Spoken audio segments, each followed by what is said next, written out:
तो हेलो प्यारो, हम लोगों ने पिछले लेक्चर में ये बात कर ली थी कि किस तरह से प्रोफेसर लेनर्ड ने जो फोटो इलेक्ट्रिक इफेक्ट के साथ ऑब्जर्वेशंस किए, बहुत डिटेल्ड ऑब्जर्वेशन किए and he was a very great experimentalist, a genius. उन्होंने ये देखा कि पहली बात उन्होंने पाया कि फोटो इलेक्ट्रिक इफेक्ट इंस्टेंटेनियस होता है, मतलब लाइट के गिरने और उसमें से इलेक्ट्रॉन के निकलने और करंट के फ्लो में कोई टाइम का लैग नहीं होता। ये कम से कम इतना नहीं कि उस समय कोई भी नाप सकता था उसको। उसके बाद उन्होंने देखा कि जैसे जैसे लाइट की इंटेंसिटी को आप बढ़ाते जा रहे हो वैसे वैसे करंट की वैल्यू भी बढ़ती जा रही है और ये लीनियर सा रिलेशन है।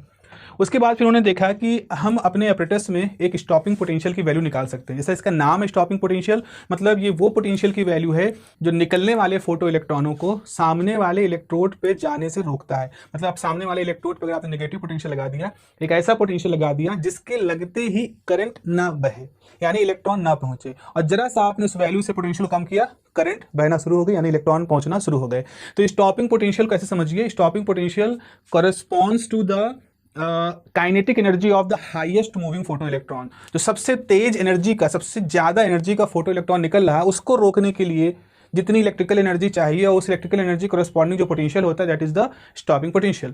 तो हम ये पा रहे थे कि जब हम इंटेंसिटी को बढ़ाते हैं, जैसे इंटेंसिटी ए है, इंटेंसिटी बी कर दिया, तो अगर आप इंटेंसिटी को बढ़ाते हो तो करंट की वैल्यू पे असर पड़ता है। जैसे यहाँ पर भी है, इंटेंसिटी बढ़ने से करंट की वैल्यू बढ़ती है, वो चीज यहाँ पे दिख रही है कि इंटेंसिटी बढ़ने से करंट की वैल्यू बढ़ रही है। लेकिन सबसे खास बात है कि स्टॉपिंग पोटेंशियल नहीं बढ़ रहा है। तो आप भले ही प्रकाश की इंटेंसिटी को बढ़ा रहे हो लेकिन स्टॉपिंग पोटेंशियल को नहीं बढ़ा पा रहे हो। इसका मतलब ये है कि प्रकाश की इंटेंसिटी बढ़ने से ज्यादा इलेक्ट्रॉन निकलते हैं, जिसकी वजह से करंट की वैल्यू आपकी ज्यादा होती है, लेकिन उन ज्यादा निकलने वाले इलेक्ट्रॉनों की काइनेटिक एनर्जी नहीं बदलती, नहीं बढ़ती।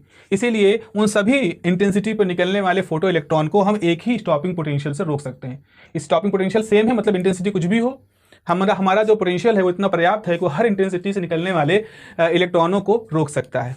तीसरी बात ये थी कि अगर आपने इंटेंसिटी फिक्स कर दी, यानी कि इसकी इंटेंसिटी मान लो आई फिक्स कर दी, लेकिन फ्रीक्वेंसी आपने चेंज किया, आपने जो लाइट गिराई उसकी फ्रीक्वेंसी आप बढ़ाते जा रहे हो, इंटेंसिटी को नहीं बदल रहे हो।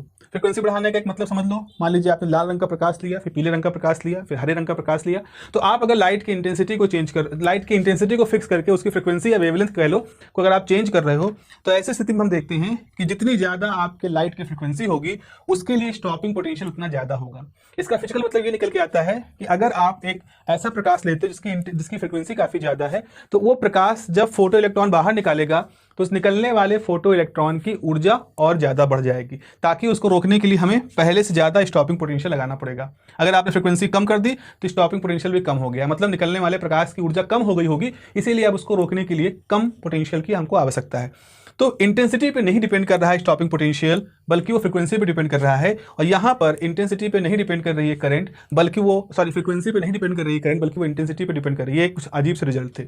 एक और रिजल्ट यहाँ पे आप देखो, वो ये दिखाता है कि फोटो इलेक्ट्रिक इफेक्ट, आप जब प्रकाश गिराते हो, लाइट गिराते हो, तो एक निश्चित वैल्यू से ज्यादा फ्रीक्वेंसी की लाइट गिराओगे तभी फोटो इलेक्ट्रिक इफेक्ट होगा। आपने अगर उस फ्रीक्वेंसी से कम की अगर लाइट को गिराया, कम फ्रीक्वेंसी की लाइट को गिराया, तो कभी भी आपको फोटो इलेक्ट्रिक इफेक्ट दिखाई नहीं पड़ेगा। तो ये एक थ्रेशहोल्ड फ्रीक्वेंसी है, मतलब आपको हर हाल में अपनी गिरने वाली लाइट की फ्रीक्वेंसी इस वैल्यू से ज्यादा ही रखनी है। और ये थ्रेशोल्ड फ्रीक्वेंसी अलग अलग फोटो मटेरियल के लिए अलग अलग होता है। मान लीजिए आपने एक्स टाइप का, सपोज आपने एल्यूमिनियम को लिया as a photo sensitive material, उसके लिए थ्रेशोल्ड फ्रीक्वेंसी कुछ और होगी, और अगर आपने मान लीजिए कैडमियम लिया तो उसके लिए थ्रेशोल्ड फ्रीक्वेंसी कुछ और होगी। तो ये कुछ रहस्य रूप में हमारे सामने ऑब्जर्वेशंस थे जो कि हम एक्सप्लेन नहीं कर पाए थे। हम एक्सप्लेन करने का मतलब है क्लासिकल फिजिक्स जो उससे मालूम थी। मुख्य रूप से आपके पास क्लासिकल फिजिक्स के नाम पे क्या था, न्यूटन की फिजिक्स थी, और प्रकाश को अच्छे समझाते हुए मैक्सवेल की थ्योरी थी। तो ये दोनों ही तरह के जो मैकेनिक्स के हिस्से थे वो हमको ये नहीं समझा पा रहे थे कि आखिर ये सारे एक्सपेरिमेंट क्यों होते हैं, या इसके पीछे कारण क्या, क्योंकि हो तो रहे हैं, कारण क्या है हमें नहीं मालूम था। तो हमें फेलियर ऑफ क्लासिकल मैकेनिक्स ही एक्सप्लेन करना है कि what are the failure of the classical mechanics. जैसे कि आप समझें, by Maxwell theory when the low intensity light falls on a metal surface, electron should need some time. देखो हमने क्या पढ़ा है, अगर मैक्सवेल की थ्योरी के हिसाब से बात करें तो ये मैक्सवेल थ्योरी के हिसाब से ये हमारी वेव है, एक इनफाइनाइट एक्सटेंट की वेव है, और इस वेव का एम्पलीट्यूड है। ऐसा नहीं कि वेव में एनर्जी खाली यहीं पर ही है, इस पूरी वेव के पास अपनी एनर्जी है, अपने पास एनर्जी की उसके पास कुछ मात्रा है। तो अगर आप समझें, हमारे पास एक मटेरियल है, इस मटेरियल में इलेक्ट्रॉन से भरा हुआ है, तो जब इसके ऊपर वेव गिरेगी तो ऐसा तो है नहीं कि वेव तो इस पूरे सरफेस पे फैल जाएगी। जब सरफेस पे फैलेगी तो ये वेव अपनी अपने हिस्से की एनर्जी अपने अपनी जगह पे आने वाले इलेक्ट्रॉनों को दे देगी। तो जब इस वेव के फैलने से उन इलेक्ट्रॉनों की एनर्जी मिलेगी, तो वो एनर्जी ऐसे नहीं होगी कि इलेक्ट्रॉनों के झटके से बाहर निकाल दे। इससे क्या होगा, ये इलेक्ट्रॉन को अपनी जगह पे ऑसिलेट करेंगे, फिर और वेव आएगी तो वो भी इसको ऑसिलेट कराएगी। इसका मतलब है इन इलेक्ट्रॉनों को इस सरफेस से एकदम से निकलना संभव नहीं है इस थ्योरी के हिसाब से। वेव थ्योरी के हिसाब से वेव चूंकि फैल रही है, इसीलिए उसको थोड़ा समय मिलना चाहिए। उसको आपको ऐसा आपको करना पड़ेगा कि आप एक सर्टेन टाइम के बाद ही इतना देखोगे कि इतनी इलेक्ट्रॉन को एनर्जी मिल गई कि वो बाहर निकल पा रहा है। जैसे एग्जाम्पल के तौर पर, जैसे अगर आप सोचें कि हमारे पास इस तरह से है, ये हमारे पास एक मैदान है और इस मैदान में छोटे छोटे गड्ढे भरे हुए हैं, ठीक है, छोटे छोटे गड्ढे बने हुए हैं और आपको इन गड्ढों को पानी से भरना है। आपने क्या किया, आपने एक फव्वारा लगा दिया। अब वो जो फव्वारा है वो क्या कर रहा है, इस तरह से पानी गिरा रहा है। तो जब फव्वारा पानी गिरा रहा है तो ऐसा क्या होगा कि सारे गड्ढे एकदम से नहीं भरेंगे, धीरे धीरे सब में पानी इकट्ठा होगा, थोड़ा पानी इसमें, थोड़ा पानी इसमें, थोड़ा पानी इसमें, क्योंकि फव्वारा तो समान रूप से हर तरफ पानी बिखेर रहा है। तो यानी कि इन गड्ढों को भरने में आपको थोड़ा समय दिखेगा। अब आप समझ लीजिए गड्ढे का भरना जैसा इलेक्ट्रॉन का निकलना है। लेकिन अब इसका सोल्यूशन एक ये हो सकता है कि मान लीजिए आपके पास एक पाइप है और उस पाइप से आप सीधे पानी एक पर्टिकुलर जगह पर भेज रहे हो। ऐसे ही आपके पास कई सारी पाइपें हैं, आपके पास बहुत सारी पाइपें हैं। तो जब गड्ढे इस तरह से बने हुए हैं, इस तरह से गड्ढे भरे हुए हैं, तो जैसे एक पाइप जाती है तो पाइप का सारा पानी किसी एक गड्ढे में भर जाता है, एकदम से इसको भर दिया, इधर दूसरा गड्ढा इसको भर दिया, तीसरी पाइप ने इसको भर दिया। तो अगर हम एक फव्वारा न लगा करके इस तरह से पाइपों का अरेंजमेंट लगाएं तो पाइपों का अरेंजमेंट सारा पानी एक पर्टिकुलर जगह पे लोकलाइज तरीके से पहुंचा रहा है। इसको लोकलाइज कैसे, एक लोकेशन पे पहुंचा रहा है। तो इस तरह से हम क्या पाएंगे कि हमारे गड्ढे भरते जा रहे हैं, इंस्टेंटली भर जाएंगे ना, तुरंत ही भर गए, जैसे पूरा पानी गया और उसको भर दिया। तो ऐसा ही कुछ यहाँ पर भी था। लेकिन तो ये वाली पिक्चर थी फव्वारे जैसी पिक्चर कि सबको समान रूप से ऊर्जा मिल रही है, तो सारे इलेक्ट्रॉन एक झटके से यहाँ से बाहर नहीं निकलेंगे।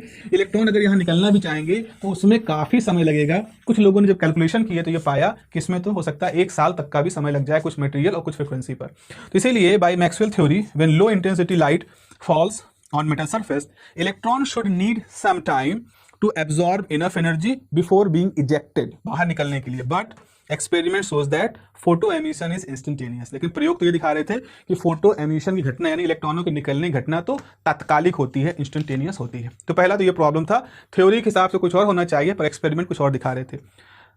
दूसरा यहां पर ये बता रहे हैं कि क्लासिकली हमने ये पढ़ा है, मैक्सवेल की थ्योरी में पढ़ा है कि जो एनर्जी ऑफ लाइट होती है, normally energy of light, intensity का मतलब क्या होता है, एनर्जी ऑफ लाइट मतलब कितनी एनर्जी पर यूनिट एरिया पर डिलीवर हो रही है। फॉर एग्जाम्पल, अगर यहाँ पर एक हैलोजन बल्ब, जो शादी बारातों में आप देखते हो एक हैलोजन बल्ब यहाँ जला है, तो अगर आप उस हैलोजन बल्ब के बगल में हाथ ले जाओ 1 फीट की दूरी पर, आपको हाथ में गर्माहट महसूस होगी।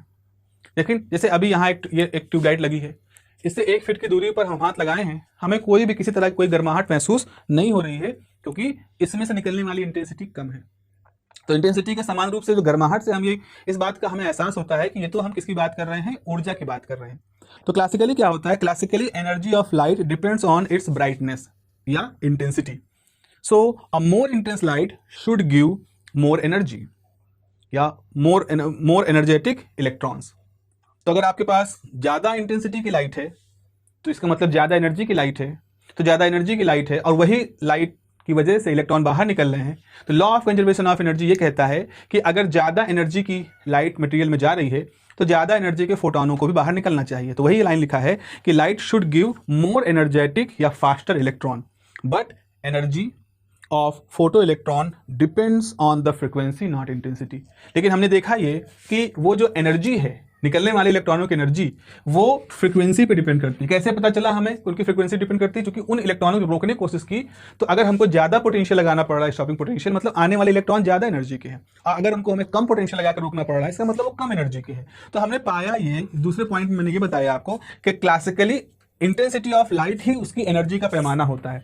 तो अगर इंटेंसिटी बढ़ रही है इसका मतलब ज्यादा एनर्जी की लाइट जा रही है, ज्यादा एनर्जी की लाइट जा रही है तो ज्यादा एनर्जी के इलेक्ट्रॉन को भी बाहर निकलना चाहिए। अगर ज्यादा एनर्जी का इलेक्ट्रॉन बाहर निकलेगा तो उसको रोकने के लिए स्टॉपिंग पोटेंशियल भी ज्यादा होना चाहिए। यानी क्लासिकल मैकेनिक्स या मैक्सवेल की थ्योरी सजेस्ट कर रही है कि जैसे जैसे आपकी इंटेंसिटी बढ़नी चाहिए, जैसे जैसे आपकी इंटेंसिटी बढ़ती है वैसे वैसे स्टॉपिंग पोटेंशियल भी बढ़ना चाहिए। लेकिन ऐसा होता नहीं, इंटेंसिटी बढ़ाने पर मैग्नीट्यूड ऑफ करंट बढ़ता है पर intensity of current but stopping potential of current stopping potential of the photo electron is not increasing.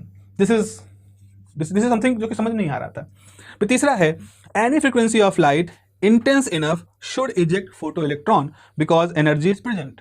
अब यहाँ पे कह रहे हैं हमने किसी भी इंटेंसिटी की लाइट, किसी भी इंटेंसिटी, आपने 50 वाट का, 100 वाट का, 1000 वाट का कोई भी बल्ब अगर हम लगाया तो हमारी एनर्जी तो जा ही रही है। तो अगर हमारी एनर्जी जा रही है तो वहाँ क्या होना चाहिए, इलेक्ट्रॉन तो निकलना चाहिए। यानी फ्रिक्वेंसी का क्या मतलब ही नहीं कोई। यहाँ पर आपने 100 वाट का पीले रंग का बल्ब ले लिया, 100 वाट का हरे रंग का बल्ब ले लिया, या 100 वाट का नीले रंग का बल्ब ले लिया, तो ऐसा तो होना नहीं चाहिए कि नीले रंग का बल्ब चाहे 100 वाट का हो चाहे 1000 वाट का हो, फोटो इलेक्ट्रॉन निकले ही नहीं।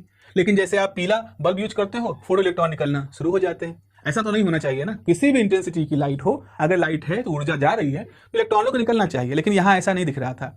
यहाँ हमने देखा है कि एक निश्चित फ्रिक्वेंसी से कम की फ्रिक्वेंसी का, देखो इस फ्रिक्वेंसी से कम फ्रिक्वेंसी अगर आपने भेजी लाइट के रूप में, तो वहां पर फोटो इलेक्ट्रॉन बाहर नहीं निकलेंगे। इसीलिए आपको दिखाई पड़ रहा है कि स्टॉपिंग पोटेंशियल आपका 0 आता है। ये बात अजीब सी थी कि मतलब इंटेंसिटी कुछ भी हो, पर फ्रीक्वेंसी से कम अगर लाइट है तो वो फोटो इलेक्ट्रॉन को बाहर नहीं भेज रहा है। This is very interesting and very amazing result. तो any frequency of light intense enough should eject photo electron because energy is present.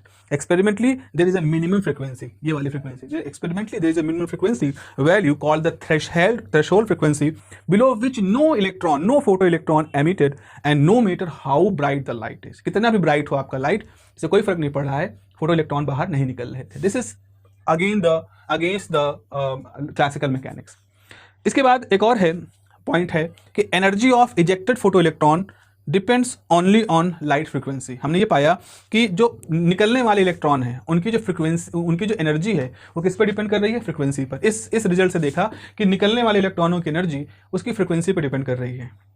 While intensity only affect the number of ejected electron, क्योंकि intensity से केवल current बढ़ती है। और current मतलब क्या होता है, number of electron per unit time per unit area crossing a particular cross sectional area से, किसी पर्टिकुलर जगह से कितने इलेक्ट्रॉन कितने समय में जाते हैं, उसी को हम उसकी करंट कहते हैं। तो इंटेंसिटी बढ़ने के साथ करंट बढ़ने का मतलब ये है कि इंटेंसिटी बढ़ने से निकलने वाले इलेक्ट्रॉनों की संख्या बढ़ती है, लेकिन उनकी ऊर्जा नहीं बढ़ती।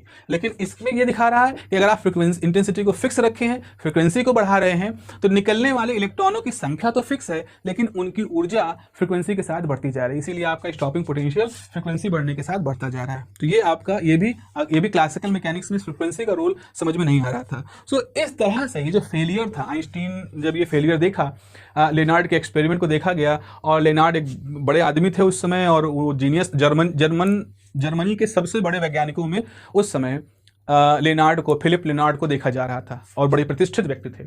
उस समय आइंस्टीन कुछ नहीं थे। 1905 में लेनार्ड को फिजिक्स का नोबेल दे दिया गया। मतलब नोबेल देने का मतलब है कि वो उस समय तक उसके बहुत ही मजबूत दावेदार हो चुके थे।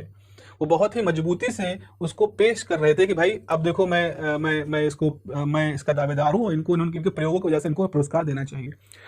तो 1960 के करीब 64 के करीब पैदा हुए थे, 2005 में हुआ, तो आप मान लीजिए कि 40 साल 45 साल के थे उस समय, 40-42 साल जो भी रहे होंगे, लगभग ऐसे ही रहे होंगे, ठीक है। और जबकि आइंस्टीन से 25 साल के थे, 20-25 साल का अंतर था। Einstein was a very very novice in the field and Philip Lenard was a great mind.